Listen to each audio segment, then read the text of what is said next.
This is Robert Adams, your SCACS lobbyist, coming to you from the State House lawn on a cold, blustery inauguration day. Governor Haley was sworn in earlier today along with the other constitutional officers, including the new Lieutenant Governor Henry McMaster.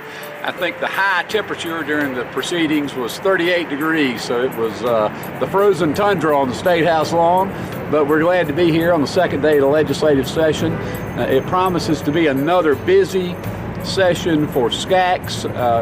We've got several big issues on our agenda. First, I'll touch on a couple of the bigger issues facing the State House membership as a whole. Senators and House members will be dealing with ethics reform, which has been a key issue for Governor Haley during her whole 4 terms in office. That's probably the first box they're going to try to check this year, coming on the heels of the Speaker Harrell removal from office last year, and all of the fallout from that and the ongoing investigation that continues in the House of Representatives.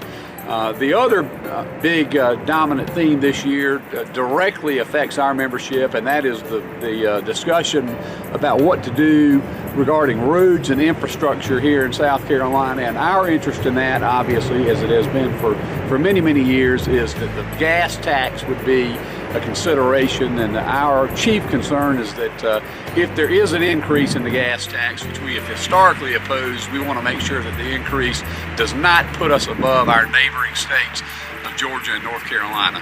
And in my discussions with legislative leadership, and based on the governor's promise to veto a gas tax increase, I feel like we're in a good position there, but we'll have to remain on top of that throughout this session, which ends in June. Other issues that we're going to be following closely are the ongoing underground fuel tank regulations that are promulgated by DHEC, and we are making efforts this year to have some changes made regarding underground fuel tanks in close proximity to water, and we're working with the folks at DHEC and our counterparts at the South Carolina Petroleum Marketers to ensure that our interests are taken care of on that issue this year.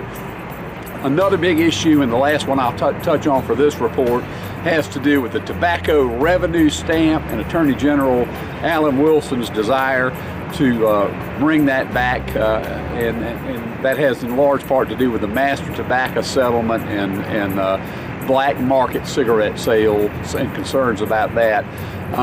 We, toward the end of last year, let it be known to the Attorney General's office and other parties that as long as our concerns and the concerns of our wholesalers were addressed in the legislation, we would support it. And we're expecting to get a final draft in short order from the Attorney General's office, and believe it will continue to be a version that we can be supportive of, and in that event we'll be behind the legislation. On my next report, I should be able to give you an update on that and updates on the other 2 matters I touched on. And as always, appreciate all of your hard work, grassroots efforts in support of our legislative agenda, and let's have another successful year at the State House. Thank you.